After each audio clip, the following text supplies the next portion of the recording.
الله لا إله إلا هو الحي القيوم لا تأخذه سنة ولا نوم لا تأخذه سنة ولا نوم. പരിശുദ്ധമായ ആയത്തുൽ കുർസി അതിന്റെ രണ്ടാമത്തെ ആയത്താണ്.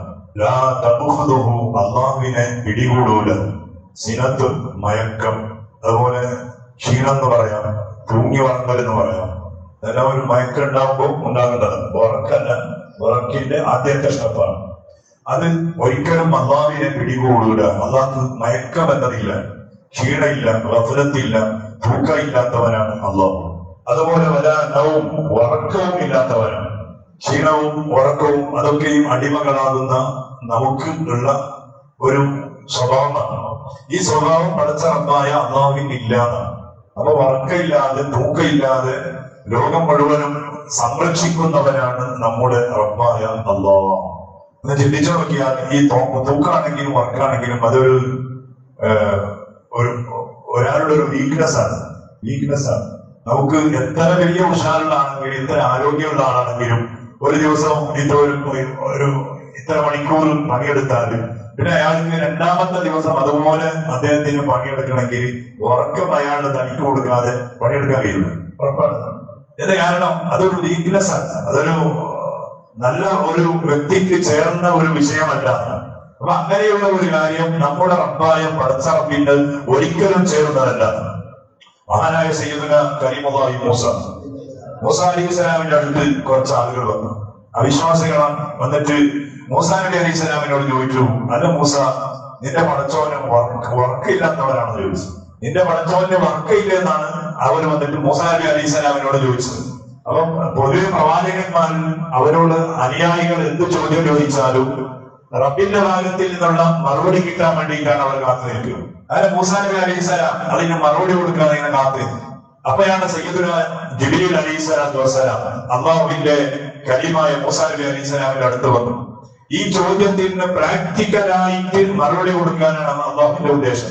പ്രാക്ടിക്കലായിട്ട് ഉറങ്ങുന്നുണ്ട് ഉറങ്ങുന്നില്ല എന്ന മറുപടി അല്ല, പ്രാക്ടിക്കലായുള്ള ഒരു മറുപടി മൂസാ നബി അലൈഹി സ്വലാമിന് കൊടുക്കാൻ വേണ്ടിയിട്ടാണ് അല്ലാഹുവിന്റെ തീരുമാനം. അപ്പോ ജിബ്രീൽ അലൈഹിസ്സലാം വരുമ്പോ തന്നെ കുപ്പിനാലുള്ള പളുങ്കനാലുള്ള 2 ഗ്ലാസുകളാണ് ജിബ്രീൽ അലൈഹിസ്സലാത്തു വസ്സലാം മൂസാ നബിയുടെ അടുത്തേക്ക് കൊണ്ടുവന്നു. 2 കയ്യിൽ 2 ഗ്ലാസ്സാണ്. എന്നിട്ട് ആ 2 ഗ്ലാസുകൾ മൂസാ നബി അലൈഹിസ്സലാമിന്റെ കയ്യിൽ ഏൽപ്പിച്ച് ജിബ്രീൽ അലൈഹിസ്സലാം പറഞ്ഞു, മൂസ, സുബഹി ആകുന്നത് വരെ ഈ ഗ്ലാസ് നിങ്ങളുടെ കയ്യിൽ പിടിച്ച് നിങ്ങൾ അതിനെ സുബഹി വരെ സംരക്ഷിക്കണം. 2 കയ്യിൽ ഗ്ലാസ് കൊടുക്കണം. ഈ ഗ്ലാസ് സുബഹി വരെ ഇതിനെ സംരക്ഷിക്കണം മൂസ, താഴെ വെക്കാൻ പാടില്ല, കയ്യിൽ തന്നെ പിടിച്ചിട്ട് സംരക്ഷിക്കണം. അതിനെന്തായിപ്പോ മൂസാ നബി അലൈഹിസ്സലാം റെഡിയായി. അങ്ങനെ രാത്രി 2 കയ്യിൽ 2 പളുങ്കിനാലുള്ള കുപ്പിനാലുള്ള ഗ്ലാസ് പിടിച്ചിട്ട് മൂസാ നബി അലൈഹിസ്സലാം തന്നു. അങ്ങനെ പാതിരാത്രി സമയമാകുമ്പോ മൂസാ നബി അലൈഹിസ്സലാമിന്റെ കുറച്ച് സിനത്ത് വന്നു. തൂക്കം, ഒരു മയക്കുണ്ട്. സാധാരണ ക്ലാസ് ചെയ്തിട്ട് ഇങ്ങനെ കൊണ്ടുപോയിട്ടുണ്ടാവും. എന്നാ രാത്രി വർക്ക് കറക്റ്റായിട്ട് ഇല്ലാത്തതാണ്. അവർ ക്ഷീണമാകുമ്പോ മുതലവനെ കൊണ്ടുപോയി ഇങ്ങനെ വരുന്നത്. അത് ക്ഷീണം ചെയ്താൽ എന്നിട്ടാണ് അവരിപ്പോ ഔബില്ലാഹി മിനശ് ശൈത്വാനിർ റജീം എന്ന് പറഞ്ഞിട്ട് കയ്യിലെ വായിൽ കൊടുക്കണം. വേറെ വിഷയം. അപ്പോ മൂസാ നബി അലൈഹി സ്വലാം എന്തായി, 2 കയ്യിൽ പാതിരാത്രി ആകുമ്പോൾ കുറച്ചിങ്ങനെ മയക്കോലം ഇങ്ങനെ കയ്യിൽ ഗ്ലാസ് കിടക്കും. ഉറങ്ങാൻ പറ്റില്ല. അതിനെ കുറിച്ച് പിന്നെ കുറച്ചപ്പുറമായി പാതിരാത്രി കഴിഞ്ഞ് കുറച്ചപ്പുറത്തി. അതായത് സാധാരണ പറയുന്നത് 2:30 മണി മുതൽ 4 മണി വരെയുള്ള സമയം കള്ളന്മാരുടെ ടാർഗറ്റ് സമയമാണ്. 2:30 മണി മുതൽ 4 മണി വരെയുള്ള സമയമാണ് കക്കാൻ വേണ്ടിയിട്ട് കള്ളന്മാർ ഉപയോഗിക്കുന്ന സമയം. അതെന്താ കാരണം? ആ സമയത്ത് മനുഷ്യ വർഗീയാവി മയത്ത് പോലെയാണ്. പിന്നെ ഏതോ ഒരു കള്ളനെഴുതിയൊരു പുസ്തകം ഫേമസ് ആണ് ഇവിടെ ദേവക്കാരൻ. അത് മണിയൻകുട്ടി അല്ലെ, മണിയൻകുട്ടി എന്ന് പറഞ്ഞത് ഭയങ്കര ഫേമസ് കാണാനാണ്. അപ്പൊ ആ കള്ളൻ എഴുതിയ പുസ്തകത്തിൽ ആ കള്ളൻ തന്നെ പറയാം, ഞമ്മ കക്കാൻ വേണ്ടിയിട്ട് തെരഞ്ഞെടുക്കുന്ന സമയം രാത്രി 2:30 മണി മുതൽ 4 മണി വരെയുള്ള ഈ 1.5 മണിക്കൂറിന്റെ ഗ്യാപ്പാണ്.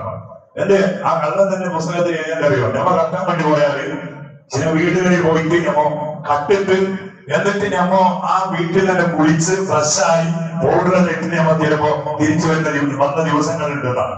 ഇത്തരത്തിൽ ചെയ്തിട്ട് പുറക്കാർക്ക് അറിയുന്നില്ല. എന്റെ ആ സമയം എത്രയാണ്? 2:30 മണി മുതൽ 4 മണി വരെ. നമുക്ക് ഇപ്പൊ വയനാട്ടിൽ ഉരുൾപൊട്ടലായിരുന്നു.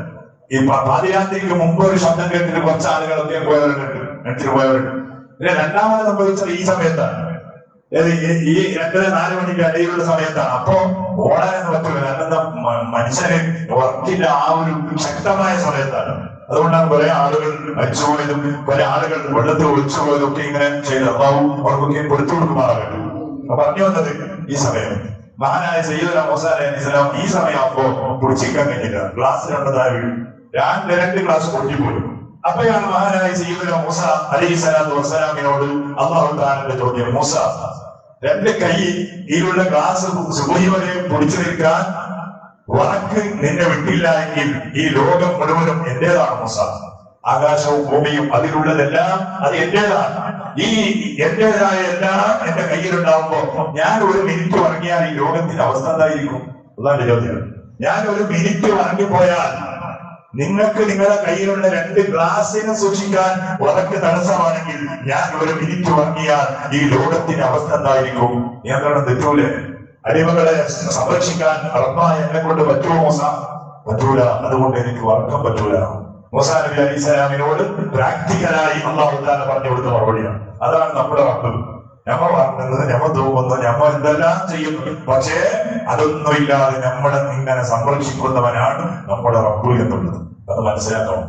ഏത് തെറ്റ് ചെയ്യുമ്പോഴും കുറ്റം ചെയ്യുമ്പോഴും ഏത് നന്മ ചെയ്യുമ്പോഴും നമ്മുടെ റബ്ബ് പറഞ്ഞാല് നമ്മെ വീക്ഷിക്കുന്നവരാണ്, നമ്മെ കാണുന്നവരാണ്. ഈ ഒരു വിശ്വാസം നമ്മുടെ ഉള്ളിൽ കറക്റ്റായിട്ടുണ്ടായാൽ നമുക്ക് ഈ ആയത്തുൽ കുർസി കൊണ്ട് തന്നെ നമ്മുടെ ഈമാനിനെ വർദ്ധിപ്പിക്കാൻ കഴിയുമെന്നതാണ്. അല്ലാഹു നമുക്ക് തൗഫീഖ് നൽകുമാറാകട്ടെ.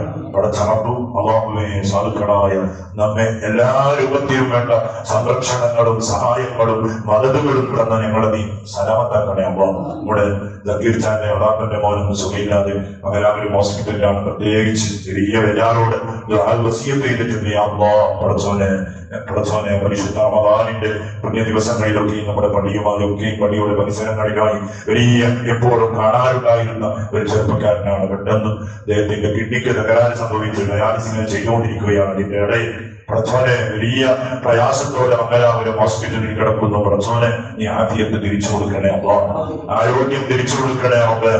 എല്ലാ രൂപത്തിലുള്ള സഹായം നമ്മുടെ കൂട്ടുകാരന് അല്ലാഹ് നിന്റെ പ്രത്യേകമായ മഹത്വം കൊണ്ട് നീ ചെയ്തു കൊടുക്കണേ അല്ലാഹ്. നമ്മുടെ കൂട്ടത്തിൽ കുടുംബത്തിൽ ഒരുപാട് ആളുകൾ പലവിധ രോഗങ്ങളെ കൊണ്ട് പ്രയാസപ്പെടുന്ന അല്ലാഹ്. എത്രയോ ഉമ്മമാർ, എത്രയോ പ്രായമുള്ള ഉമ്മമാർ, പടച്ചോനെ എത്രയോ ചെറുപ്പക്കാർ ഓരോ ഹോസ്പിറ്റലുകളിൽ കയറി ഇറങ്ങുമ്പോൾ എത്തരത്തിൽ ചെറുപ്പക്കാരാണ് കാല് നഷ്ടപ്പെട്ടവർ, നടു നഷ്ടപ്പെട്ടവർ. ഒരു ഉമ്മ കരഞ്ഞുകൊണ്ട് ഞാൻ നമ്മുടെ ചൗക്കിയിലുള്ള ഒരു ഉമ്മയാണ്. 8 മാസം മുമ്പ് അദ്ദേഹത്തിന്റെ മകൻ കല്യാണം കഴിക്കണമെന്ന ആഗ്രഹത്തോടെ നാട്ടിൽ വന്നതാണ്. സ്കൂട്ടിയിൽ പോകുമ്പോൾ JCB എന്തോ അടിച്ചിട്ട് പെട്ടെന്ന് അദ്ദേഹം വീഴുകയും 8 മാസമായി സുഖയില്ലാതെ നടക്കാൻ പോലും കഴിയാതെ ആ ഉമ്മ കരയുന്നു. പടച്ചോനെ അതുപോലെയുള്ള ഒരു ദുരവസ്ഥയിലും ഞങ്ങൾ ആരെയും നീ പെടുത്തല്ലേ അമ്മ.